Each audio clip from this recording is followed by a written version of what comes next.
네, 오늘은 삼성전자 얘기를 좀 하겠습니다. 삼성전자는 우리 기업, 우리 코스피, 우리 지수 증시의 시총 1위 종목이기 때문에 삼성전자 혼자만의 문제는 아니죠. 삼성전자가 어떻게 움직이냐에 따라서 우리 지수도 상당한 영향을 받고 있는 게 맞습니다. 왜냐하면 최근에 그 지수가 올라감에도 불구하고 나는 왜 수익이 안 나냐라는 분도 계십니다. 왜냐하면 오늘도 그랬지만은 시장의 지수는 올라가지만 상승 종목보다 하락 종목 수가 많아요. 그러니까 지수가 올라가고 있더라도 시장은 간다고 뉴스에 나오는데 내 종목이 하락하고 있을 확률이 높다는 겁니다. 자연스러운 현상이죠. 자, 이런 현상을 극복할 방법, 그리고 삼성전자를 어떻게 봐야 될 것인가, 어디까지 갈 것인가, 얼마나 봐야 되는가. 자, 그런 부분들 오늘 다뤄보겠습니다. 코스피 지수가 지금 현재 3,486. 와, 많이 올랐네요. 2021년 3,300을 넘어선 그 사상 최고가에서 우리는 한참 동안 오랫동안 아래에서 기었다가 이제 올해 들어서 지수가 가파르게 올라오면서 사상 최고치를 쓰고 있습니다. 다만 이제 문제점은 여기 있죠.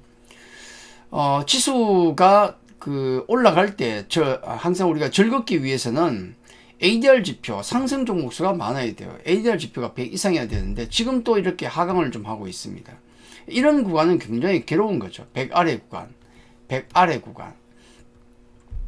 특히 지수가 갈 때는 상승 종목이 늘어나야 돼요. 그래 같이 즐거운데 사실상 5월 여기 원래 들어 5월 고점을 지수는 여기서부터 계속 올라가는데 ADR 지표는 이렇게 하강하고 있는 모습이 보이죠. 사실은 지난 5월부터 해서 여름까지는 쉽지가 않았던 거죠. 그래서 상승 종목수가 점점 줄어드니까. 그러니까 왜 지금 생각보다 내 계좌가 못 따라가고 있는가, 그런 분들이 많다는 거, 뭐 다 공감을 하는 내용들입니다. 자, 삼성전자를 얘기하기 위해서는 우리는 지금의 어떤 현상을 이야기 안 할 수가 없죠. 미국 시장의 지금 종목들을 보시면은 뭐 엔비디아라든지 마이크로소프트, 애플, 아마존 뭐 등등의 기업들을 보면 테슬라는 물론이고 팔란티어야 말할 것도 없죠. 예전 S&P 500 같은 경우는 이들 기업의 퍼밸류가 한 20배가 조금 넘는 수준이었어요. 잘 나가도 20배 중반 정도인데 지금은 대부분 AI 모멘텀 때문에 뭐 엔비디아가 28배가 되고요. 애플이 31배, 마소도 28배, 뭐 오라클이나 이런 쪽 좀 잘 나간 애들은 뭐 3, 40배 그냥 가고요. 팔란티어는 216배, 테슬라는 172배. 대부분 다 그렇다는 거. 30배가 다 넘는다는 거. 자, 이런 부분들은 우리가 다 인지하고 있다시피 AI 관련 모멘텀이라고 보면 되겠죠. 그 당시에 20배 전에서 빌빌 될 때하고 지금 30배에서 놀던 때는 이 차이는 뭔가? AI 모멘텀입니다. 이걸 삼성전자에도 우리가 감안을 안 할 수는 없겠죠. 자, 한 증권사에서 목표가를, 최고 목표가, 삼성전자의 최고 목표가를 썼는데 11만 1천 원 정도. 국내 증권사에서 탑권이죠. 뭐 근거는 그렇습니다. 뭐 실적이나 그런 추정치를 통해서 나타내고 있고, 그리고 역사적인 퍼밸류 PER 같은 게 12개월 목표주 12개월 PER로 놓고 보니까 한 12배 정도로 잡았거든요. 이 정도면 그동안에 삼성전자가 그 가장 탑으로 주가 움직였을 때 그 PER과 똑같습니다. 12배까지 줘도 되는 거 아니냐. 자기가 버는 돈의 12배까지는 뭐 우리가 용인해야 되는 거 아니냐, 그런 얘기를 하고 있습니다. 물론 아까 봤던 미국에 잘 나가는 기업들 PR 30배라 그러면은 거기에 비하면 어림없지만은 삼성전자가 과거에 PR이 얼마였냐면 뭐 6배, 8배 그랬거든요.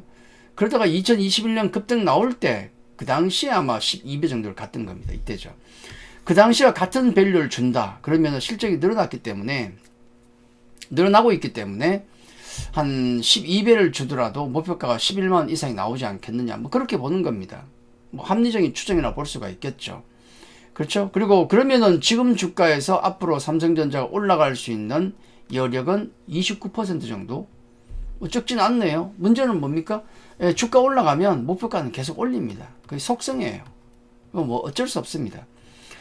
자, 우리가 증권사를 모두 믿어야 될 것인가? 뭐 꼭 그렇지는 않습니다. 왜냐하면 2021년 초 그 최고점을 찍을 때, 2022년 말부터 해서 급등이 나올 때, 이 당시에 가장 많이 나왔던 얘기가 슈퍼사이클, 반도체 슈퍼사이클 얘기가 나왔어요. 그 얘기가 나오면서 올라가다가 죽었던 겁니다. 가장 피크 지점에서도 슈퍼사이클 얘기했다는 건 우리가 기억을 해야 됩니다. 반드시. 그래서 증권사는 주가 올라가면 죽으라고 목표가 올리고, 주가가 다 죽고 나서 목표가를 내리는 경향이 있다는 것은 기억을 해야 돼요. 선행하는 경우는 잘 없습니다. 잘 기억하셔야 되고, 그리고 단기로 볼 때는 이렇습니다. 지금 제법 가파르게 올라왔죠. 최근에 정말 가파르게 올라왔고, HBM 모멘텀 이런 얘기 나오고, 그 다음 AI 모멘텀, 엔비디아 모멘텀, 여러 가지 투자 모멘텀이 나오면서 동반 급등. 그동안은 많이 소외됐었는데 이제는 HBM 모멘텀이 드디어 터지고 있는 건 아니겠습니까? 그래서 급등이 나오고 있는데, 단기적으로 볼 때는 분명히 약간 고점 시그널이 나오고 있다 라고 생각하는 게 좋습니다. 그래서 증권사 뷰를 어떻게 봐야 될 것인가, 단기적으로 어떤 상황인가 잠깐 봤고요. 그러면은 단기가 아니라 나는 중장기로 삼성전자를 끌고 간다, 뭐 그런 분도 많으십니다. 이게 중요해요. 추세적으로 우리는 삼성전자를 어떻게 봐야 될 것인가, 언제 팔아야 될 것인가, 이런 부분들. 목표가를 정할 필요가 있습니까?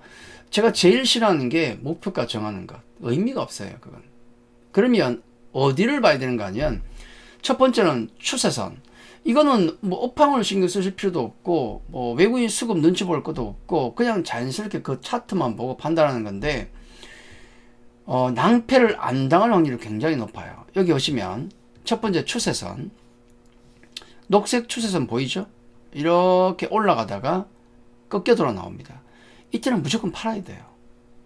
이게 2021년 봄에 나왔던 추세선 꺾이는 부분. 이게 꺾이고 내려가면서 우리 장도 끝난 거예요, 그때. 그렇죠? 그리고 여기 외국인의 매수가 쭉 들어오면서 이제 2022년 말부터 해서 반도체 랠리를 이끌었던 하이닉스도 많이 올라갔죠. 자, 그때 끝나는 모습이 여기 나옵니다. 추세선 꺾이죠? 녹색선 딱 꺾이는 게 나옵니다. 이때 무조건 팔아야 돼요. 네.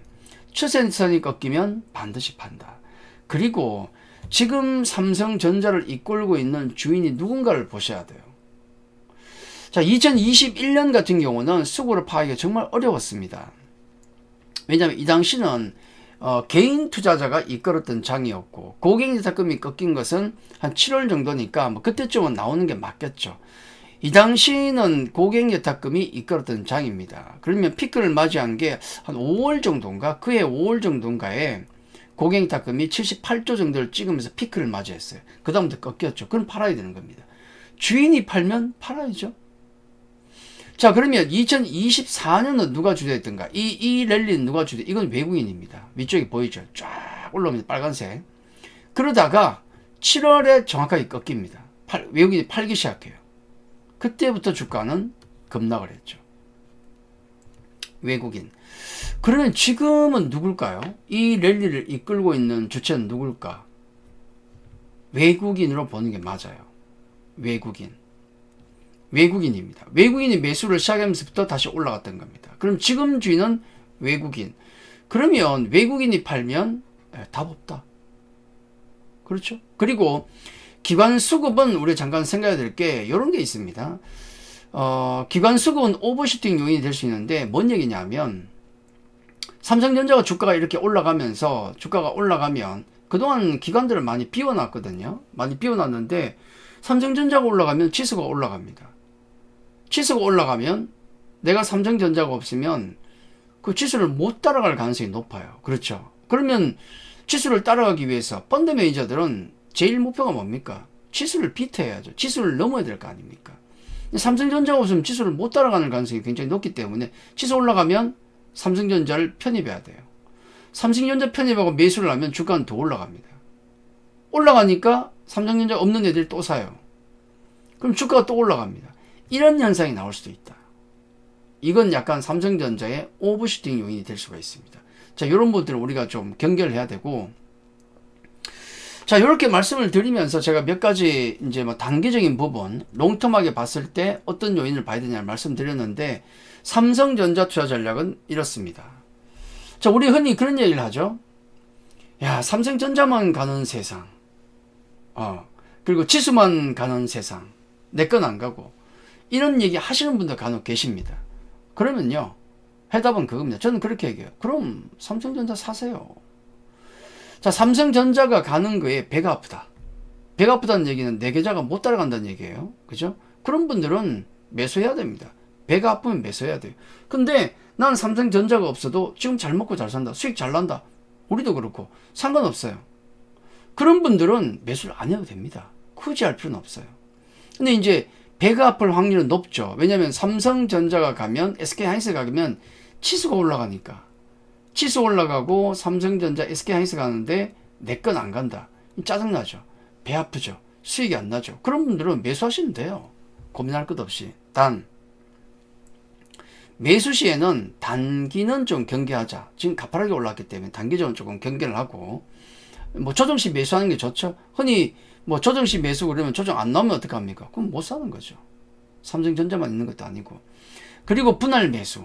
이런 게 중요하다. 데미지를 안 입기 위해서, 멘탈 데미지를 안 입기 위해서는 분할 매수가 가장 좋다. 자, 그리고 더 중요한 거. 최종 목표가는 정하지 않습니다. 증권사에 11만원, 10만원, 뭐 9만원 그렇게 얘기합니다. 신경 쓸 거 없어요. 어차피 주가 올라가면 이들은 또 목표가를 10만원, 11만원 계속 높입니다. 계속 높여요. 그리고 주가가 꺾이죠? 그럼 꺾이고 나서 여기서부터 목표가를 더 내리기 시작합니다. 그러니까 증권사의 목표가는 신경 쓸 건 없다. 그렇죠. 그래서 최종 목표가는 정하지 않고 추세가 살아있는 한 계속 끌고 간다. 자, 조심해야 될 것은 외국인이 지금 수급 주인이기 때문에 외국인이 매도 전환하면 경계 시작해야 되고 매도 준비를 해야 된다. 당연한 거고. 그리고 제일 중요한 것은 추세선이 하향되면 즉시 매도해야 된다. 주가는 보통 이렇게 가다가 꺾이면은 이 추세선은 조금 늦게 꺾여요. 그러면 이 주가의 꼭지보다는 신호가 늦게 옵니다. 그렇죠. 그래서 사람들이 생각을 하죠. 야, 저기서 팔 수 있는데 여기서 어떻게 파냐? 이제 와서. 근데 이제 와서 안 팔면 주가는 나락으로 가는 걸 여러 번 확인했습니다. 자, 삼성전자의 투자 전략. 이거는 시장 전략일 수도 있습니다. 여러분이 시장을 못 따라가고 있다. 배가 아프다. 그러면 사야 됩니다. 산다면 이런 전략이 필요하다. 만약에 난 삼성전자 없이도 수익 잘 내고 있다. 그러면 너무 목을 맬 필요는 없어요. 그렇죠. 어느 섹터도 마찬가지입니다.